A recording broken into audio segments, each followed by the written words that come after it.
राम जी की 10 मूर्ति भी हो जाए तो राम राम एक है। भागवत के पुराण तुम्हारे घर में 4 भी हो जाए तो भागवत पुराण एक है।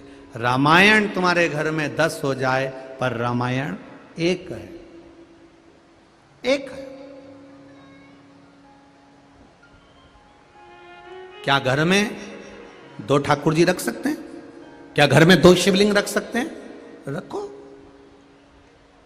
मना किसने करा कि मत रखो?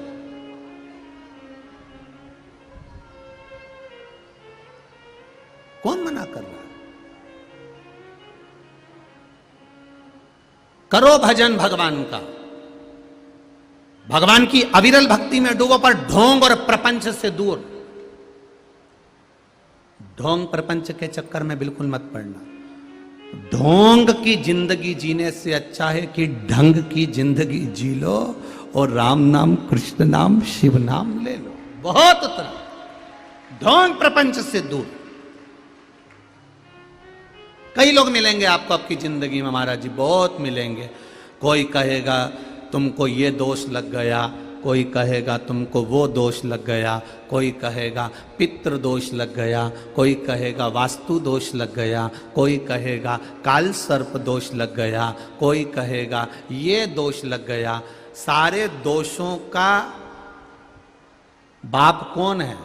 पहले जो तुमको उपाय बताए या तुमसे कहे कि तुम्हारे ऊपर ये दोष लग गया, पहले उससे पूछना पितरों का बाप कौन, वास्तु का बाप कौन, काल सर्प दोष का बाप कौन। जो तुमको अकल दे, जो तुमसे कहे कि तेरे यहां पितृ दोष लगा है, तेरे यहां पर वास्तु दोष लगा है, तेरे यहां पर काल सर्प दोष लगा है, इनसे पूछो कि इनका बाप कौन है। हम बेटे को नहीं पकड़ेंगे, हम बाप को पकड़ेंगे। आज दुनिया के लोग भटक रहे हैं, भ्रमित हो रहे हैं, भ्रमित। इसको ये दोष लग गया, उसको वो दोष लग गया। क्यों तुमसे कहते हैं कि घर में से 1 लोटा ले जाकर जल का पानी शिव जी को चढ़ाओ? क्यों कहते हैं? घर में से ले जाने का क्यों कहते हैं? उसका कारण है, पहले के जमाने में, पूर्व के समय में, बहुत पुराने समय में, आप भी जानते हो, तुम्हारे घर के भी बुजुर्गों को देखना, सबके पास जमीन भी होती थी, बैलगाड़ी भी होती थी, मकान भी होता था। मकान होता था, सामान होता था, पर तुमने कभी यह अंदाजा नहीं लगाया होगा कि पुराने लोगों ने मकान बनाया था तो वास्तु देखने वाले को बुलाया था। ईमानदारी से बोलना रे बुरहानपुर वालों, पुराने लोगों को उठाकर देखना, उनका मन पड़ा एक कमरा यहां बना दो, एक कमरा यहां बना दो, रसोई घर अंदर बना दो, बाहर दरवाजा बना दो, बनाया कि नहीं बनाया? ऐसे बनाया। इससे पहले काल सर्प दोष कहां गया था? अंदाजा लगाओ जरा, पहले का काल सर्प दोष पहले था क्या? वास्तु दोष पहले था क्या? पितृ दोष पहले था क्या? नहीं था। कारण क्या था? पहले घर में से माताएं जब जल भरने के लिए कुएं पर जाती थी, हंडा लेकर जाती थी, घर आती थी, घर में से जब हंडा लेकर जाती थी, पानी का हंडा ले जाते शंकर जी को चढ़ाती जाती थी। घर के रसोई घर में से जब 1 लोटा पानी लेकर हम शंकर जी को चढ़ाते हैं तो घर का जो रसोई घर होता है वो वास्तु का केंद्र बिंदु होता है।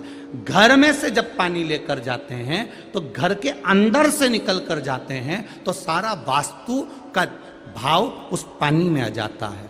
शिव जी को घर के मटके का, घर के हंडे का जब जल भरकर चढ़ाते हैं तो घर का जो हंडा होता है, घर का जो मटका होता है, घर का जहां पानी रखा होता है, उसको पितरों का स्थान कहते हैं। वहां से पानी भरकर ले जाते हैं तो वास्तु भी गया, पितृदोष भी गया।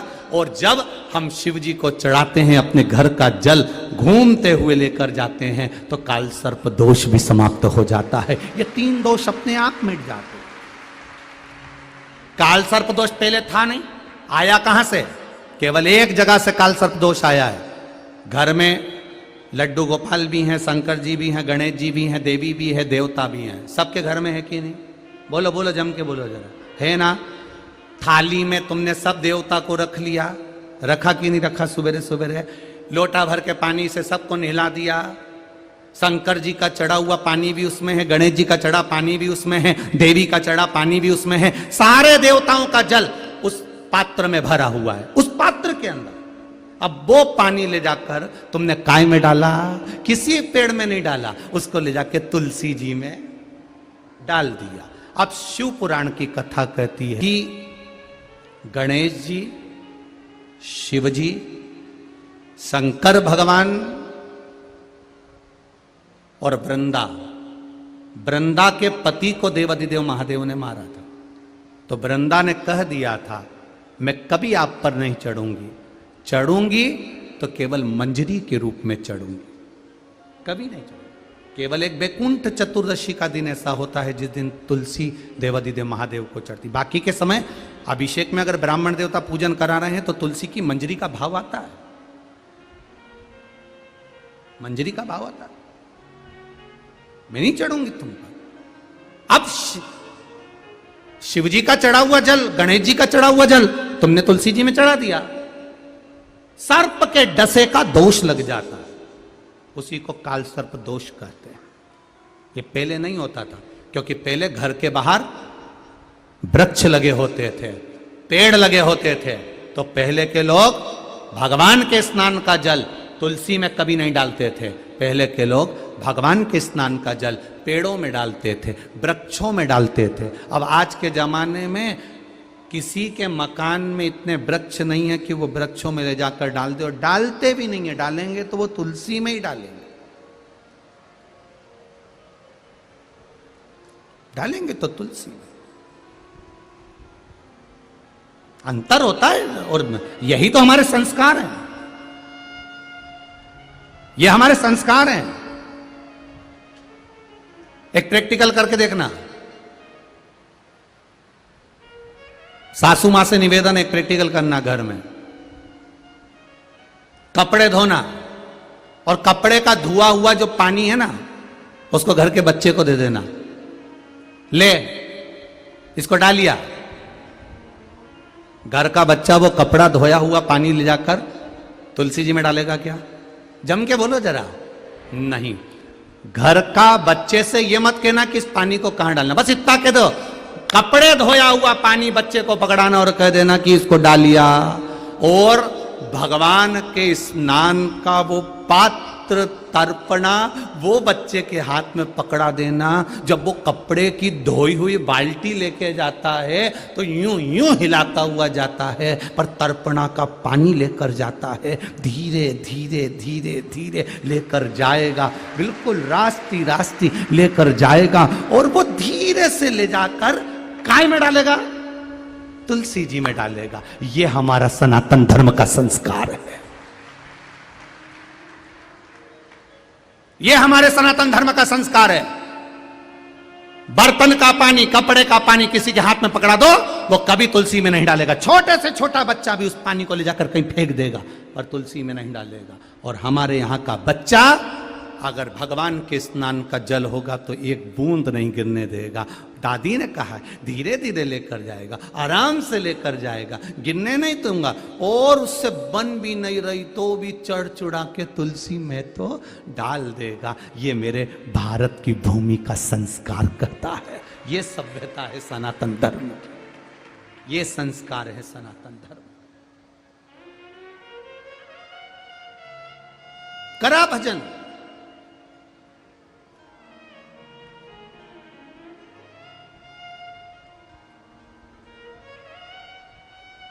दुनिया के लोग कहते हैं रविदास जी चर्मकार थे। शिव महापुराण की कथा कहती है भजन करने वाला, कीर्तन करने वाला, मंत्र जाप करने वाला, भगवान की भक्ति में डूबने वाला कौन समाज का होता है किसी को नहीं मालूम, क्योंकि वो भगवान का होता है। जो भगवान का होता है उसका जात नहीं पूछी जाती कि कौन जात का है, वो तो भगवत भजन करने वाला है। मैं भारत की भूमि के जितने चर्मकार हैं, भारत की भूमि के जितने चर्मकार हैं, जितनी चर्मकार समाज के लोग हैं उनको आज साधुवादता देता हूं। आपको गौरव होना चाहिए, आपके गुरु गंगा के घाट पर नहीं गए, गंगा ने गुरु को अपने पास बुला लिया। ये गौरव है आपका, ये गौरव है आपका। आपको प्रसन्नता होना चाहिए। दुख आएगा सुख आएगा, जीवन में दुख सुख तो ये चलता है, मनुष्य की देह मानव का शरीर है, चलना है, ये तो मिलना है। थोड़ा बहुत कष्ट आया गया, आया और गया, मिलेगा दुख सुख, किसको नहीं मिला। अश्वत्थामा के पिता गुरु द्रोणाचार्य को दुख मिला। एक गाय नहीं थी घर में, बेटे ने 4 वर्ष की आयु में तप कर कर शंकर भगवान को प्रकट करा, दूधेश्वर महादेव प्रकट हो गए, जिनका नाम टपकेश्वर महादेव भी पड़ा। शिवजी ने पूछा, अश्वत्थामा यहाँ के लोग तप करते हैं तो हीरा सोना चांदी अंबर पीतांबर दौलत वैभव सत्ता मांगते हैं, तू क्या मांग रहा है? केवल गाय का दूध आज तक नहीं पिया, वो गाय माता का दूध मुझे पीना है। शिवजी कह रहे हैं गाय का दूध मांग रहा है, केवल गाय का दूध? हाँ, केवल गाय का दूध। गाय का दूध तो तुझे कोई भी दे देता रे अश्वत्थामा। अश्वत्थामा कहते हैं नहीं नहीं महादेव, मुझे तो केवल गाय का दूध ही चाहिए, और कुछ भी मांग ले। नहीं नहीं नहीं नहीं, मुझे और कुछ नहीं चाहिए, केवल गाय का दूध, उसके सिवाय कुछ नहीं, केवल गाय का दूध।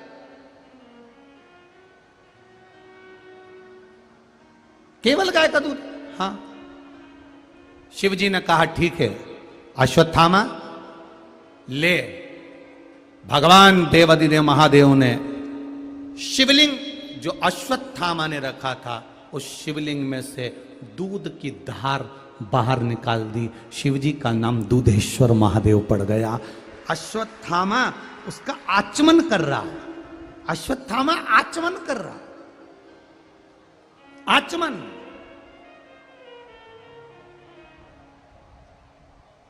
और अश्वत्थामा जब आचमन कर रहे हैं, आचमन कर रहे हैं, वो गाय के दूध का आचमन अश्वत्थामा कर रहे हैं, गाय के दूध का आचमन। और आचमन कर कर अश्वत्थामा जब कुछ देर हाथ को खासा कर कर धोकर अश्वत्थामा ने जब शिवलिंग का स्पर्श किया, मेरी माताओं से, मेरी जीजियों से, बरहानपुर की सभी माओं से, बेटियों से, मेरी बहनों से, मेरी जीजियों से, और जितने भाई लोग बैठे हैं मेरे जीजाओं से निवेदन है, शिव मंदिर में जाना, अगर मान लो जल चढ़ाने का नहीं हो तो या तो शंकर मंदिर की चौखट या नंदी का पीछे वाला चरण, नंदी का जो एक पांव पीछे होता है वो चरण, या शिवलिंग का स्पर्श, वो भी ना हो पाए, वो भी अगर ना हो पाए तो शिवलिंग की चौखट का स्पर्श, वो भी ना हो पाए तो नंदी का स्पर्श, वो भी ना हो पाए तो जिस भूमि से, जिस रास्ते से मंदिर के अंदर प्रवेश करते हो, उस भूमि का भी अगर स्पर्श हो जाता है तो शिव तत्व प्राप्त हो जाता है। शिव तत्व मिल गया महाराज, शिव की प्राप्ति हो जाती है, फिर वो रुकता नहीं। महाराज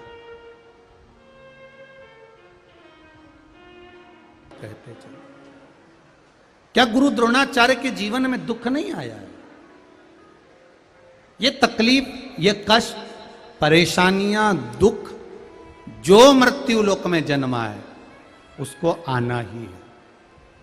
बहुत ध्यान लगाइएगा इस बात के लिए, कहीं किसी ढोंग में और किसी प्रपंच में या कहीं इधर उधर के चक्कर में मत पड़ जाना कि कोई तुम्हारा दुख मिटा देगा। तुम्हारा दुख मिटाने वाला कोई दूसरा नहीं होगा, तुम्हारे कर्म का भोग तुम्हें भोगना है, इसलिए तुम्हारा दुख भगवान के भजन से तुम मिटा सकते हो। किसी में सामर्थ्यता नहीं है कि कोई ऐसा चमत्कार कर दे या कोई ऐसी भभूति दे दे जिससे तुम्हारा दुख मिट जाए। बहुत कठिन है महाराज, किसी के चक्कर में मत आना। अपने कर्म का भोग अपने को भोगना पड़ेगा। कल कथा में कहा था अपने को स्वयं छींकना पड़ेगा। तुम्हारी छींक पड़ोसन्नी छींकेगी, तुम्हारी खांसी पड़ोसन्नी खांसेगी, तुम्हारे बत्तल का भोजन पड़ोसी नहीं करेगा। और करता होता तो बरहानपुर के लोग दुगने सेठ होते। बोलो सही है कि गलत है? पति खाता और पत्नी हाँ, हमने कहा फिर ठीक है। जहां हम ठहरे हैं महाजन जी के यहां, वहां रोज ब्राह्मण भोजन बनाते हैं। आप आओ, साथ में बैठ के पाएंगे। तुम भी आना, पति को भी लाना। अब दोनों आए, हमने भी एक ही थाली लगवाई। तो इतने में पति ने कहा ये भी खाके नहीं आई है। हमने कहा टच कौन करेगा, टच भी तो करे। हमारा दुख हम मिटा लेंगे। जो ललाट में लिखा, कल कथा में कहा था, भाग्य लिखने वाला देव होता है और बदलने वाला महादेव होता है। उसके द्वार जाते रहो, उसकी चौखट पर जाते रहो, उसके चरण पकड़ते रहो। जब उसके चरण पकड़ते रहोगे तो कुछ ना कुछ देगा जरूर। तो कई लोग कहते हैं चरण पकड़ने से मिलता है क्या? घर में सास है, हाँ, क्या करना है? कुछ मत कर, रोज रात्रि के समय जाए कर, उसके चरण दबाए कर। उसने कहा उससे क्या होगा? हमने कहा गारंटी है 20 दिन के अंदर तेरे हाथ में सास की अंगूठी होगी। तू बस चरण मत छोड़ना, चरण नहीं छोड़ना। ये सीखने वाली बात है साहब। ये जो ऐसा चेहरे पे लगाने का जो क्रीम आता है ना, पहले ऐसे चौड़े डब्बे में आता था, उसका ढक्कन ऐसे खोल दो ना, ऐसा उसमें हाथ घुसेड़ के निकाल के और पोत लो, ठीक है। अब क्रीम की डिजाइन चेंज कर दी उनने, इतना लंबा कर दिया उसको, और ऊपर एक छोटा सा ढक्कन होता है और उसको नीचे से ऐसा दबाओ तो वो निकल के बाहर आ जाता और अपन उसको यूं पोत लो, ठीक है। कितनी अकल की बात की उनने कि इको क्रीम को नीचे से दबाओ तो ऊपर से निकल जाता। उसी तरह सास का पांव दबाओ तो अंगूठी हाथ से निकल जाती। सीधी सीधी बात। ओ संसार में बहुत झमेला है री बरहानपुर वाली। अरियो बरहानपुर वाली जी बहुत झमेला है संसार में, बहुत झमेला। दुख आएगा, आपको मिटाना है, आपको झेलना। गुरु द्रोणाचार्य के जीवन में दुख आया और वो दुख साधारण नहीं था। अपने बेटे को एक गाय तक लाकर नहीं दे सके गुरु द्रोणाचार्य, अपने बेटे को एक गाय तक लाकर नहीं दे सके गुरु द्रोणाचार्य। आंख से आंसू बह रहा था। भगवान कृष्ण का चरित्र तो बाद में आता है कि सुदामा जी की पत्नी ने सुदामा जी को भगवान कृष्ण के चरणों में भेजा था। यह चरित्र बात का है। और उससे पहले चरित्र आ जाता है गुरु द्रोणाचार्य का। गुरु द्रोणाचार्य जी की धर्म पत्नी कृपी ने कहा, गुरु द्रोणाचार्य की धर्म पत्नी कृपी गुरु द्रोणाचार्य से बोली, आप एक काम करो, आपके मित्र हैं द्रुपद राजा, राजा द्रुपद आपके मित्र हैं, उनके पास में बहुत वैभव है, राजा हैं वो और आपके मित्र हैं। जाओ जरा। दुनिया के लोगों को एक प्रसंग याद है कि सुदामा जी की धर्म पत्नी सुशीला ने भगवान कृष्ण के यहां भेजा था।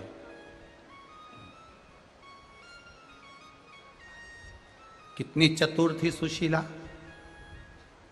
कितनी विद्वान थी सुशीला। कई कथाकार कहते हैं सुदामा जी की पत्नी ऐसी थी जिद पर अड़ गई थी, ऐसा करा।